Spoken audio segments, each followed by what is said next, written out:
이 시간 가능하시다면 자리에서 일어나셔서 찬양하며 주님의 보좌 앞에 서시겠습니다. 주께서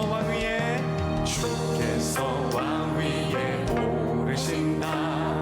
무서워 숨는 자 그 누구냐. 우리의 마음은 춤을 춘다. 주께서 왕이시라. 정의의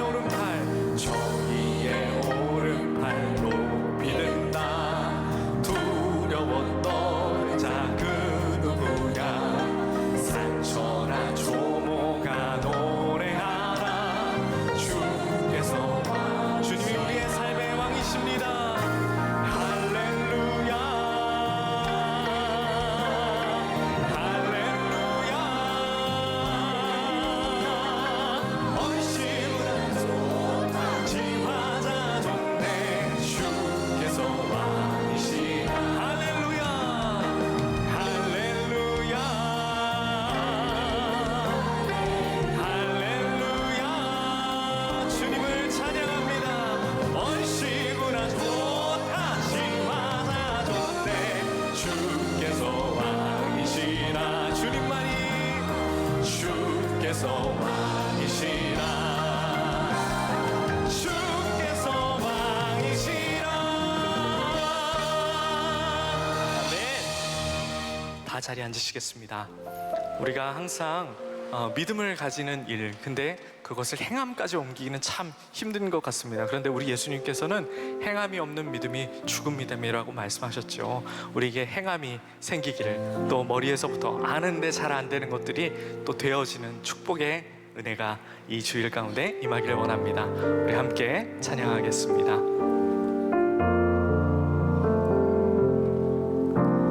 주님 제 마음이 너무 둔해서 주님을 볼 수 없습니다. 이 땅에 속하여 이 땅만 보다가 주님 손을 놓쳐. 다시 한번 처음부터 찬양할까요? 주님, 믿음이 없어서 무너진 삶의 모든 자리를 놓고 기도해야 될 때인 줄로 믿습니다. 행함이 없어서 무너져가는 우리의 삶을 놓고 이 시간 진지하게 기도했으면 좋겠습니다. 하나님 말씀을 듣고 그대로 행하는 레디컬한 하나님 행동이 우리에게 생기게 하여 주옵소서. 일상 속에 성실과 경건이 우리 마음에 자리 잡게 하여 주시고, 삶으로 복음을 전한 이들처럼 우리도 작은 실천으로 주의 사랑을 나타내며 살게 하여 주시옵소서. 우리 주여 한번 외치시고 기도하겠습니다. 주여, 아버지 하나님, 우리를 통하여 말씀을 듣고 행하는 레디컬한 행동이 우리에게 있어지길 원합니다. 하나님, 성실과 경건이 우리의 마음에 있기를 원합니다. 거룩이 있기를 원합니다. 구별됨이 있기를 원합니다. 바깥 어두운 데서 우리를 거룩하게 구별해내어 오늘 예배 공동체로, 하나님의 생명 공동체로 불러주신 그 주님, 하나님, 우리가 거룩하게 구별된 마음으로 이 시간 서기를 원합니다. 하나님,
토조 목사님의 기도문으로 대신하겠습니다. 주 하나님, 행함이 있는 믿음을 갖게 하여 주옵소서. 교회는 믿음 맞는 주의 때문에 착각에 빠졌습니다. 믿기만 하면 다 괜찮을 것이다 라는 말을 계속 들어왔습니다. 맞는 말이지만 그 의미를 잘못 가르치고 있습니다. 그러므로 올바로 알고 참 믿음을 갖도록 도와주소서. 어깨 위에 십자가를 지고 믿게 하소서. 주 하나님, 행함이 있는 믿음을 갖게 하여 주소서. 우리에게 복을 주셔서 한 사람 한 사람이 찬송과 설교를 통해 들은 것을 잊지 않고 깊이 생각하게 하소서. 말씀을 놓고 기도하며 주님의 무리에 들어가기 위해 열심히 노력하도록 도우소서. 우리는 찬양하지만 진정성 없이 건성으로 부릅니다. 그러나 찬양을 진심으로 부르고 싶습니다. 우리도 당당히 성도의 무리에 있기를 원합니다. 예수 그리스도의 이름으로 구합니다. 아멘.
자, 이제 시리즈 6번째 설교니까 여러분들이 기억하고 있을 것 같아요. 우리들이 이 연대 하나는 기억하고 말씀을 듣자 그랬죠. 그 연대가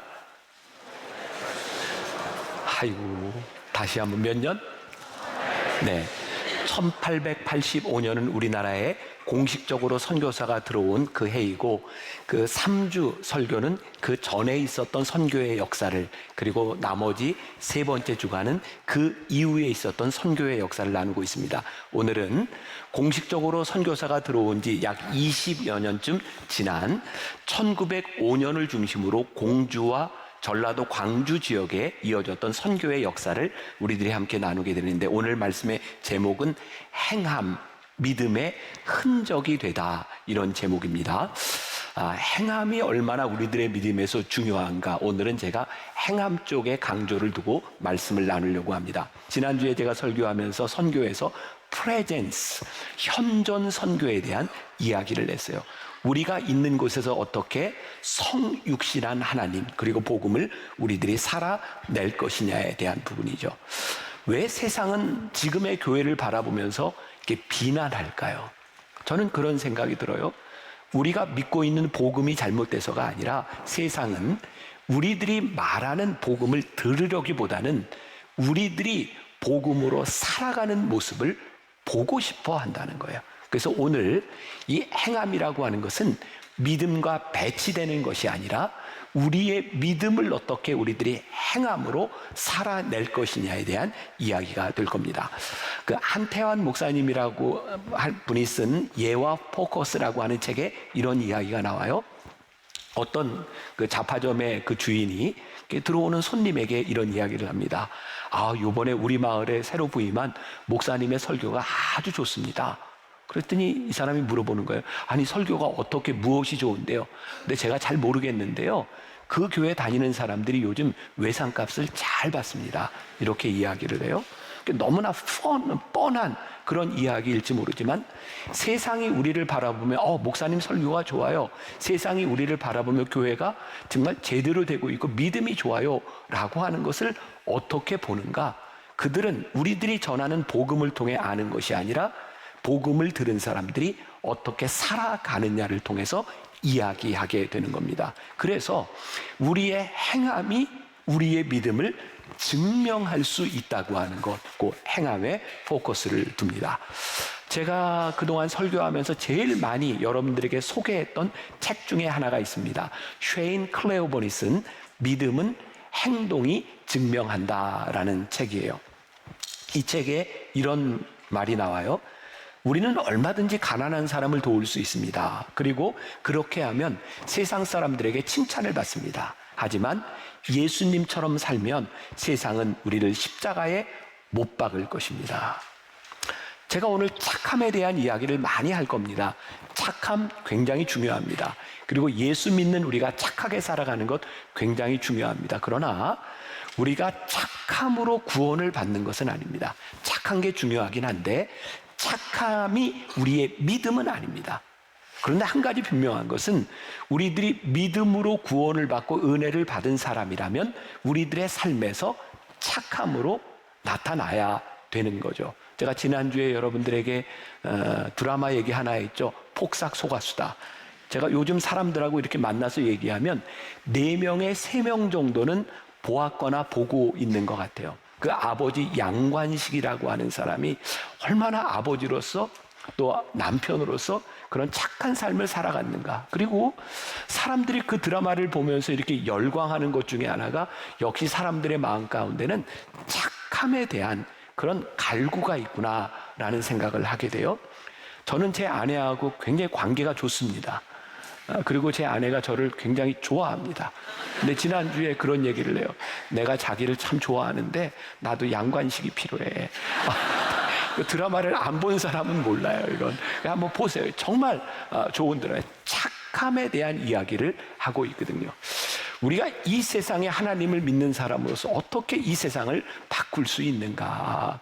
복음을 믿고 살아가는 우리의 믿음의 사람들이 어떻게 살아가는가? 교회가 헌금을 모아서 어려운 사람들에게 도와주고 내가 당신들을 도왔습니다 라고 하는 것이 아니라 우리들이 어떻게 그곳에서 믿음의 사람으로서의 우리들의 삶을 보여줄 수 있느냐고 하는 거죠. 그래서 우리가 예수님처럼 산다, 우리가 믿음으로 산다고 하는 것은 어쩌면 예수님에 대하여 말하는 것보다 훨씬 더 레디컬한 일이 될 것 같아요. 그러니까 오늘 우리가 믿는 믿음을 행함에 대한 이야기로 하기 시작할 때 우리의 신앙은 필연적으로 레디컬하게 우리들의 삶에서 나타날 수밖에 없는 거죠. 성경에 여러분들 히브리서 아시죠? 히브리서 11장을 우리가 믿음장이라고 부릅니다. 거기에는 믿음에 대한 이야기를 하고 있어요. 그런데 그 믿음장이라고 불리우는 히브리서 바로 다음 성경이 뭐냐면 야고보서입니다. 야고보서는 행함을 강조하고 있어요. 이게 어떤 의도가 있을까? 아니면 우연히 순서가 이렇게 들어갔을까? 종교개혁가 말틴 루터는 그가 그런 기치를 내걸죠. 믿음으로, 오직 의인은 믿음으로 산다. 당시 로마 교회는 의를 강조했고 행함을 강조했고 또 면죄부를 팔면서 우리들의 행함으로 무엇을 얻을 수 있다고 생각했죠. 그래서 율법적이 되고 그리고 바리새적인 사람들이 되기 시작했어요. 그런 의미에서 말틴 루터가 아니다, 구원을 받는 것 오직 의인은 믿음으로 산다고 하는 것은 옳은 것입니다. 그래서 말틴 루터는 야고보서를 지푸라기 서신이라고 부르기도 했어요. 근데 야고보서를 보면서 제가 깨닫는 게 있어요.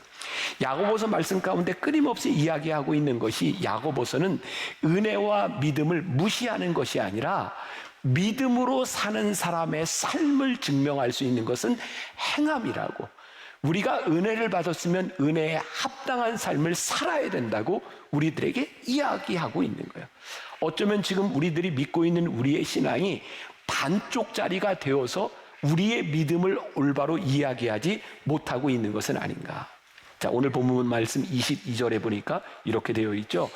너희는 말씀을 행하는 자가 되고 듣기만 하여 자신을 속이는 자가 되지 말라. 오늘 우리가 말씀을 듣고 은혜를 받았어. 그런데 은혜를 받은 말씀을 우리들 행하지 않으면 뭐라고요? 자기를 속이는 자다. 그러면서 아주 흥미로운 예화를 얘기하고 23절과 24절 우리 같이 한번 한 목소리를 본 겁니다. 자, 시작. 누구든지 말씀을 듣고 행하지 아니하면 그는 거울로 자기의 생긴 얼굴을 보는 사람과 같아서 제 자신을 보고 가서 그 모습이 어떠한지를 곧 잊어버리거니와. 굉장히 흥미로웠어요. 혹시 여러분들은 여러분들의 얼굴을 다 기억하고 계세요? 한 번도 생각을 안 해봤나? 저는 거울을 보면 제 얼굴이 분명히 보이는데 거울을 보고 나가면 제 얼굴을 어렴풋이는 알고 있지만 이게 어떻게 생겼지? 뭐 그럴 때가 있다 그러세요. 그렇죠? 네. 그러니까 지금 야고보서가 뭐라고 이야기를 하냐면 마치 거울을 보고 내 얼굴을 이렇게 봤는데 행하지 않는 사람은 보고 자기의 얼굴을 잊어버리는 사람과 같다. 그러니까 다시 말하면 우리들이 믿음으로 행한다고 하는 것은 내가 본 것을 프린트로 찍어내는 것이다. 알아볼 수 있도록 찍어내는 것이다. 오늘 우리들에게 중요한 게 뭐예요? 우리가 하나님의 말씀을 듣고 믿습니다 라고 이야기했을 때 그것을 행할 때 우리의 믿음이 찍혀지는 거예요. 오늘 저와 여러분들에게 이 말씀이 도전이 좀 되었으면 좋겠다. 제가 이 말씀을 하는 게 쉬울까요? 어려워요. 왜? 저도 제가 믿는 그대로 살아가는 자신이 없는 사람이니까. 그러나 이 믿음이 우리들에게 도전이 되고 우리들이 이 믿음을 살아내기 시작할 때 복음이 무엇인지가 드러나기 때문에 그래요. 제가 오래전에 페이스북에 아침 묵상을 이렇게 쓸 때 제가 썼던 글입니다. 우리에게 하나님의 자녀로서의 신분은 주어지는 것이지만 그 신분에 맞는 수준은 우리가 만들어가는 것입니다. 감동이 좀 돼야 되는데, 우리가 은혜를 받고 구원을 받는 것, 그것은 하나님의 은혜로 주어지는 거예요. 그러나 거기에 맞는 수준으로 살아갈 수 있는 것은 우리들이 어떻게 살아가느냐에 대한 문제죠. 또 그런 생각을 했어요. 우리들이 기억하고 있는 믿음의 선배들이 있어요. 제가 오늘까지 6주 동안 계속 얘기했던 선교사들의 이야기뿐만 아니라 우리 기독교 역사 가운데 기억되는 사람들이 있어요. 그 사람들은 어떤 사람들일까? 저는 그런 생각이 들더라고요. 그들은 하나님을 믿었던 사람들이 아니라 그들이 믿었던 것을 살아냈던 사람들을 우리들이 기억하고 있는 거예요. 왜? 프린트처럼 새겨졌으니까. 오늘 우리들이 예배를 드리면서 내가 믿습니다, 이것이 문제가 아니라 오늘 우리들이 믿는 바를 우리들이 어떻게 살아내는가. 자, 오늘도 우리들이 나누려고 하는 이 조선 초기 선교사들의 이야기, 그들은 어떻게 믿음으로 살아냈는가. 이덕주 교수님이 쓴 한국교회 처음 이야기에 이런 글이 나와요. 조금 읽어드릴게요. 선교사들은 조선의 낯선 토착 언어와 문화, 종교, 풍습에 시행착오를 겪을 수밖에 없었다. 이를 극복할 수 있었던 것은 선교사들이 보여준 사랑의 실천이었다. 봉건적 사회에서 억눌리고 소외당했던 빈곤계층, 여성들을 향한 섬김, 희생과 봉사의 실천은 마음을 열기에 충분했다. 복음의 씨앗이 토양 속에 뿌려지기 시작했다. 선교사들이 우리나라 땅에 와서 이 다른 문화와 언어를 가지고 복음을 전할 방법이 없는 거예요. 그런데 어떻게 이 땅 위에 복음이 씨가 뿌려졌다고요? 그들의 사랑의 실천을 통하여 이 땅에 복음이 뿌려졌다는. 아마 저뿐만 아니라 많은 분들이 옛날에 연탄길이라는 책을 아마 보았을 거예요. 이철환 씨가 쓴 그 책을 보면서 사람들이 많이 감동했고, 저도 그 책을 보면서 이렇게 눈물을 지었던 그런 글들이 있어요. 연탄길이라고 하는 책은요, 정말 착한 이야기입니다. 그리고 요즘 저는 그래, 사람들은 아직도 이 착함에 열광을 하고 있구나. 우리들이 생각할 때는 지금 우리나라의 이런 상황들을 보면서 양극단에 있는 사람들의 목소리가 굉장히 큰 것 같은데, 사실은 그 중간지대에 있는 대부분의 사람들은 정말 착한 복음을 살아내는 사람들에게 열광하고 있구나. 저는 복음의 능력은 복음을 살아내는 사람들을 통해서 나타나는 것이고, 여러분들이 이 땅을 살아가면서 분명한 기준이 있어요. 목소리가 큰 사람이 복음의 이야기가 아니라 그 사람에게서 복음의 내용들이 보여지고 있는가, 복음을 살아내고 있는가, 하나님의 사랑이 보여지고 있는가를 우리들이 보기 시작할 때 우리의 신앙이 올바로 서서 흔들리지 않을 것이라는 생각이 들어요. 조선 초기에 선교사들의 이야기, 부흥의 이야기를 보면서 제가 깨닫게 되는 건 그들의 삶에 신실함이 있었다라는 생각이 들어요. 오늘은 이제 공주 지역을 중심으로 한 선교의 이야기인데, 샤프 선교사와 그의 아내였던 앨리스 샤프에 대한 이야기를 하려고 합니다. 그들의 삶은 일회적인 사건으로 끝났던 것이 아니라 그들의 삶을 통하여 우리 조선의 백성들의 마음에 새겨졌고, 그것을 통하여 교회의 부흥의 역사가 시작되는 것을 보게 됩니다. 자, 1885년 우리나라에 공식적인 복음이 들어왔는데, 공주 지역에 이 샤프 선교사가 처음 들어온 건 1904년이었습니다. 1905년이 되어서 이게 신혼으로 들어왔던 이 샤프 선교사가 공주고 지역에 선교사 숙소를 짓습니다. 제가 그것을 가봤는데 2층인가 3층 집이었던 것 같아요. 빨간 벽돌로 그 집을 짓는데 1905년 11월에 그 집을 완공합니다. 그리고 샤프 선교사 부부는 새로운 선교의 어떤 그 유행을 하나 만들어내게 되는데, 그게 뭐냐면 구경 미션입니다. 당시 조선 사람들은 빨간 벽돌로 진 그런 양식 건물을 보지 못했어요. 건물이 완공되고 난 후에 샤프 선교사 부부는 그 집을 당시 동네 사람들에게 오픈합니다. 구경하라고. 사람들이요, 매일 와서 그 구경을 합니다. 한번 생각해 보세요. 이게 얼마나 귀찮고 힘든 일이었겠는가. 근데 사람들은 그때 와서 처음으로 거기서 피아노를 치는 모습, 부부와 함께 응접실에서 책을 읽고 밥을 먹는 모습, 이런 모습들을 보게 되죠. 그때 그 조선 사람들이 이런 글을 남겼어요. 목사, 당신은 천당에 갈 필요가 없겠어. 이렇게 깨끗하고 좋은 집에서 사니 천당인들보다 더 낫겠어. 그 당시에 우리 조선 백성들의 마음 가운데 그들의 모습에 그 모습이 천국처럼 보였던 거예요. 이 샤프 선교사 부부는 그 집을 이렇게 내어놓고 구경 미션이라고 이야기를 했고, 당시 선교사들에게 이 구경 미션이 아주 효과가 있으니 한번 따라해 보시오라고 구경 미션을 선교지에 보고한 것이 나와 있습니다. 그러고 보니까 몇 주 전에 우리들이 배웠던 인물 중에 김창식이 기억나세요? 올링거 선교사의 집에 위장 취업해서 선교사들이 뭐가 잘못됐는지를 보려고 들어갔다가 거기에서 감동이 되고 예수를 믿고 세례를 받고 최초의 한국 목사가 된 김창식. 그런가 하면 유명한 스크랜턴 선교사의 집에 요리사로 위장 취업을 해서 스크랜턴 선교사가 뭐가 잘못됐는지를 찾으려고 들어갔던 전덕기라고 하는 사람이 세례를 받고 상동교회 목사가 된 이야기. 그러고 보니까 이 땅 위에 있었던 선교의 역사들은 사실은 복음을 들었기 때문이 아니라 복음을 살아냈던 선교사들의 모습을 바라보며 복음을 받아들였던 이야기들을 우리들이 보게 돼요. 그런데요, 1905년 11월에 그 집을 짓고 신혼집을 생활을 시작했던 이 샤프 선교사가 그 다음 해인 1906년 2월에 공주에서 그렇게 멀리 떨어지지 않은 은진 지역에 사경의 복음을 전하러 갔다가 거기에서 발진 티푸스로 사망을 해요.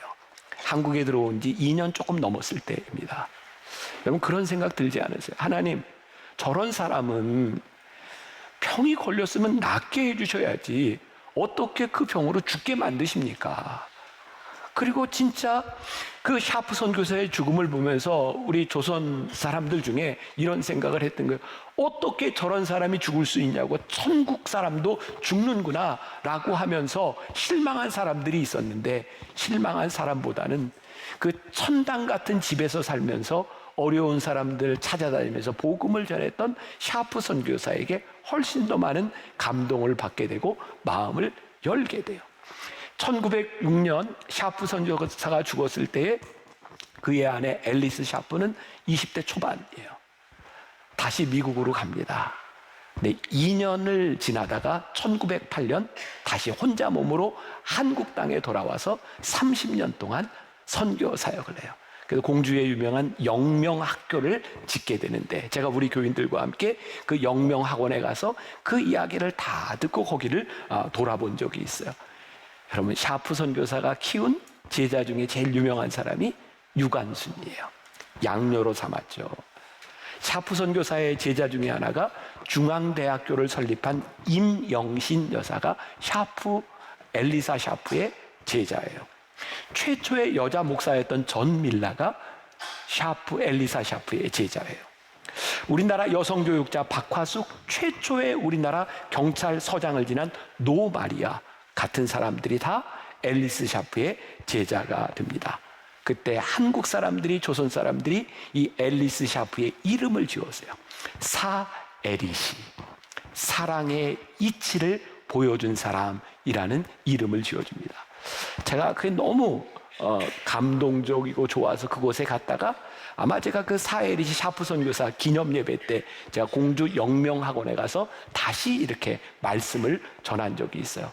제 말씀을 듣다가 갑자기 저에게 그런 감동이 되었어요. 제가 10여 년 전 우리 교인들을 데리고 정동에서 시작해서 강화도, 인천, 여기 공주 이런 지역을 4박 5일 동안 다 이렇게 방문하면서 이야기를 듣고 이제 뭐 맛집에도 가고 했었는데, 이건 내가 우리 교인들을 위해서 다시 한번 이 코스를 오픈해야 되겠다. 별로예요? 제가 다시 한번 그래서 모집을 해서 우리 교인들과 한번 가려고 그러고요. 그리고 또 말씀을 전하다 그런 생각이 들었어요. 우리들이 요즘 많이 이렇게 놀러 다니고 여행 다니는데, 이 말씀 속에 언급되었던 그 지역들을 여러분들이 한번 찾아가서 그 이야기를 좀 듣고 그 마음이 어땠을까를 한번 볼 수 있는 기회가 되었으면 좋겠다. 우리 기독교 역사 가운데 믿음으로 죽은 사람도 있고요, 믿음으로 살아간 사람이 있어요. 한번 물어봅시다. 믿음으로 죽는 게 쉬워요? 믿음으로 사는 게 쉬워요? 대답 안 해도 괜찮아요. 뭐 저와 여러분들 정말 내가 예수님 믿는 믿음으로 그래 내가 순교하지. 어쩌면 우리의 믿음을 가지고 한번 딱 맘먹고 순교하는 것은 쉽지 않지만 그렇게 어려운 일은 아닐 것 같아요. 근데 우리가 평생 이 믿음을 살아낸다고 하는 것은 결코 그렇게 쉬운 일이 아닐 것 같다는 생각이 들어요. 자, 여러분들에게 사진을 하나 보여드려요. 공주에 가면 제가 이제 보고 왔던 교회 중에 저기 보면 협산자 예배당이라고 써 있는데 저렇게 기역자로 되어 있죠. 당시의 교회는 저렇게 기역자로 만들어졌었는데 이유는 남자와 여자가 한 곳에서 예배 드릴 수 없기 때문에 가운데 강단을 이렇게 만들어 놓고 가운데 막을 가리고 남자 여자가 나누어서 이렇게 예배를 드렸습니다. 초창기의 교회 형태입니다. 공주가요 1905년에 복음이 들어가고 1907년 평양 대부흥 운동의 영향으로 공주 지역이 부흥을 합니다. 그러니까 예배를 드릴 장소가 필요한 거예요. 교회당을 져야 되는데 돈이 없는 거예요. 그래서 미국에 선교 보고를 합니다. 공주 지역에 교회를 좀 지어야 되겠다. 근데 그 선교 보고를 듣고 어떤 미국인 신사가 그 보고를 듣고 헌금을 놓고 나왔는데 아무도 그 사람이 누군지를 모르는 거예요. 근데 아는 것은 그 사람이 아마 비가 오는 날이었던 것 같아요. 우산을 옆에 끼고 협산. 그래서 우산을 끼고 간 사람이 낸 돈으로 그 교회를 지었다. 그래서 협산자 예배당이라고 이름을 짓습니다. 그 당시 300명이 들어가는 빨간 벽돌의 건물을 짓는다고 하는 것은 그렇게 쉬운 일이 아니었어요. 그러고 보니까 어떤 일들이 이루어지든지 누군가 믿음으로 행했던 사람들을 통하여 하나님의 역사가 이루어지고 있는 것을 보게 되는 거죠. 자, 오늘 본문 말씀 25절 우리 같이 한번 한 목소리로 봅시다. 시작. 자유롭게 하는 온전한 율법을 들여다보고 있는 자는 듣고 잊어버리는 자가 아니요 실천하는 자니 이 사람은 그 행하는 일에 복을 받으리라. 말씀을 듣고 실천하는 자는 복을 받으리라. 근데 그 복이 어떤 복이에요? 하나님의 역사가 이루어지는 복을 받으리라. 지금 이 나라 대한민국이 복음을 실천한 사람들을 통하여 복받은 민족이 되었던 것처럼 지금 우리 세대가 믿음으로 행하는 사람이 되게 될 때에 이 나라 대한민국이 복을 받으리라. 우리들에게 이 믿음이 없어요. 하나님 이 나라와 이 민족이 여기에 함께 예배하고 기도하는 우리들에게 달려 있습니다. 이 나라와 민족을 위해 기도하는 것이 좀 이때를 지나가면서 이 시리즈를 우리들이 말씀으로 나누게 하신 하나님의 뜻이 있다는 생각을 해요. 하영록이라고 하는 분이 지금 신문을 보니까 세상을 떠났더라고요. 그 팀 하스라고 하는 미국의 그 건축 기업을 운영하는 회장인데 이분이 아마 목사가 됐고 지금은 세상을 떠난 걸로 알고 있어요. 이분이 심장 이식 수술을 받을 때 그 수술대 위에서 하나님 앞에 서원을 합니다. 내가 믿음으로 성경대로 비즈니스를 하겠다. 그분이 쓴 책이 그래서 성경대로 비즈니스 하기라는 책이 있습니다. 제가 그 부분에 인상적으로 보았던 게 그런 내용이었어요. 이분이 엑스트라 마일이라고 하는 말을 가지고 엑스트라 마일의 원리를 가지고 비즈니스를 해야 되겠다. 요 근거는 마태복음 5장 41절의 말씀입니다. 또 누구든지 너로 억지로 오리를 가게 하거든 그 사람과 십리를 동행하고 오리를 가자고 했는데 십리를 가라. 엑스트라 마일이라는 거예요. 또 이런 표현을 쓴다. beyond door라고 하는 말을 쓰는데 이 말은 내가 사람들을 배웅할 때 여기서 안녕할 수 있지만 beyond door 문 밖에 나가서까지 배웅해 주는 거. 이게 엑스트라 마일이라는 거예요. 이 팀 하스 이 회장은 직원들을 이렇게 채용할 때 묻는답니다. 엑스트라 마일의 의미가 뭔지 압니까? 그러면 이렇게 대답을 한대요. 예, 제가 고객의 일을 해야 되는데 이걸 빨리 맞춰야 되는데 시간이 없을 때 밤을 새워서라도 마치는 게 엑스트라 마일입니다. 그러면 하영록 회장은 그건 엑스트라 마일이 아닙니다. 당연히 해야 될 일입니다. 엑스트라 마일은 이런 겁니다. 연인들이 이렇게 연애를 하는데 여자가 남자에게 이렇게 합니다. 자기야 커피 좀 사다 줘. 그러면 남자가 가서 커피를 사가지고 오면서 쿠키까지 가져다 주는 게 엑스트라 마일이다. 그 요구한 것 이외의 것을 해주는 것이 엑스트라 마일이다. 우리들이 비즈니스를 하는데 엑스트라 마일, 그렇게 비즈니스를 하면 틀림없이 성공할 것이다 라고 하는 비즈니스의 원리를 이야기하고 있는 거예요. 우리 그리스도인으로 살아가는데 우리들이 마땅히 사람들이 기대하는 것, 그 이상을 살아내는 것이 엑스트라 마일인 거예요. 하나님께서 우리들에게 복음의 삶을 살아가라고 하는 것이 무엇이냐면 너희들이 생각하는 마땅한 것을 넘어서서 살아가 보아라.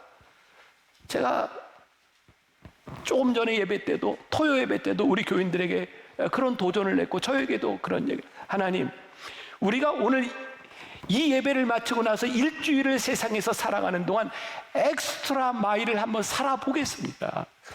이 땅 위에 선교사들이 살았던 삶이 그렇게까지 살지 않아도 되는데 그렇게 살았던 사람들을 통해서 복음이 전해졌던 것처럼 우리가 엑스트라 마일을 한번 살아내게 하여 주옵소서. 제가 영명학원에 가서 여러분들 공주에 갈 기회가 있으면 한번 찾아가 보세요. 제가 여러 설명을 듣고 제가 마음 아프게 울었던 것이 그 영명학원 옆에 있는 무덤이었어요. 제가 양화진에 대한 이야기도 있고 지금 여러분들 양화진 많이 가고 계실 거예요. 거기에 5개의 무덤이 있어요. 하나는 샤프 선교사의 무덤, 들어온 지 2년 조금 넘어서 죽었던 샤프 선교사의 무덤, 그리고 거기에 테일러 선교사의 6살 난 에스더의 무덤이 있어요. 또 하나의 무덤은 아멘트 선교사의 아들 2살짜리 로저라고 하는 아이의 무덤이 있어요. 또 하나는 그 지역에 왔던 윌리엄스 선교사의 딸 6살 때 죽었던 올리브의 무덤이 있어요. 또 하나의 무덤이 있는데 5번째 무덤이 우광복 윌리엄스 선교사의 아들의 무덤이 거기에 있더라고요. 여기 윌리엄스 선교사가 그 딸 올리브를 잃고 난 다음에 거기서 낳았던 아들을 미국으로 보내요. 그런데 이 선교사의 마음에 그 아들을 이름을 우광복이라고 지었던 것은 대한민국의 광복을 염원하며 자기 아들의 이름을 우광복이라고 짓습니다. 우광복은 미국으로 가서 콜로라도 덴버의 의대를 졸업하고 해군 군의관으로 우리나라에 다시 와요. 그리고 우리나라에 와서 1994년까지 선교사로 우리나라 농업, 우리나라 많은 부분에 기여를 하고 1994년에 죽습니다. 제가 여러분들에게 계속해서 하는 이야기죠. 우리 조선 근대사, 지금 대한민국을 복음이 없이 우리들이 어떻게 이해할 수 있겠는가? 지난주였어요. 제가 청주 지역에서 이렇게 집회를 하면서 몇몇 목사님을 만나게 됐는데 청주에 가면 제일 큰 교회 중에 하나가 상당교회라고 있습니다. 근데 그 교회 목사님이 안광복이에요. 그래서 제가 이 생각이 나서 목사님한테 혹시 목사님 이름의 뜻이 뭐예요? 그랬더니 이 목사님이 태어난 날이 8월 15일인데 아버지가 광복절에 태어났다고 광복이라고 지었대요. 근데 그 이름 때문에 너무 스트레스를 받았대요. 안광복이니 이게 광복을 하자는 얘기인지 말자는 얘기인지 그것 때문에 너무 스트레스를 받았대요.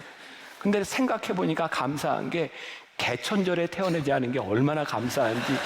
이 개천절에 태어났으면 큰일 날 뻔했다. 여러분들 봅시다. 그 선교사가 아들의 이름을 광복이라 지었을 때 이 대한민국을 향한 그 선교사의 마음이 어떤 마음이었을까?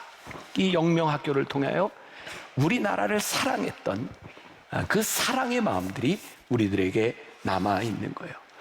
그 초기 선교사들을 바라보며 우리 백성들은 어떤 마음을 가졌을까? 아마 그들의 삶을 바라보며 복음이 심겨지지 않았을까? 말씀을 이제 마무리합니다.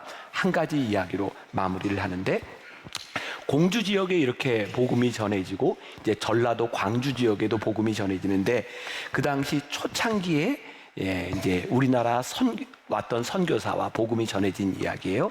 오방이라고 하는 호를 가진 최홍종 목사님의 이야기입니다.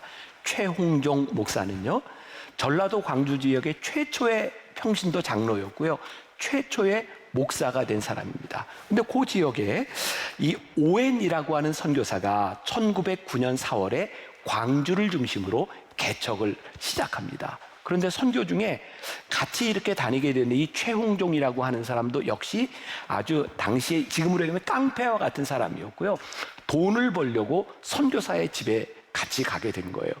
전도 여행을 같이 따라갔는데 오웬 선교사가 전도 중에 폐렴에 걸립니다. 그래서 이 최홍종을 어디로 보내냐면 의료 선교사인 포사이드라고 하는 사람들을 데려오도록 보내게 되는 거죠. 재밌죠? 지금 잘 따라오죠? 그래서 포사이드를 데리러 갑니다. 그리고 말을 타고 오웬 선교사가 있는 데까지 가는데 정말 이해할 수 없는 광경을 보게 된 거예요. 길거리에 당시 거지도 많았고 그 전라도 그쪽 지역에는 나병 환자들이 많았는데 이 최홍종은 거지들을 보거나 나병 환자들을 보면 만지지 않으려고 피해가는데 이 포사이드 선교사가 거지를 보면 자기 말에 태워서 자기가 말을 끌고 가고 그리고 나병 환자들을 돌보는 모습을 보면서 마음에 결심을 합니다. 이렇게 남아있어요 글이. 나는 내 동족인데도 피해 도망쳤는데 포사이드는 그를 자식 안듯이 안을 수 있다니. 그리고 그때 최홍종이 은혜를 받고 복음을 받아들이고 목사가 돼서 광주 지역에 최초로 나병 전문 요양병원을 만들게 되는데 그게 지금의 여수 애양원이 됩니다. 여러분들 보세요.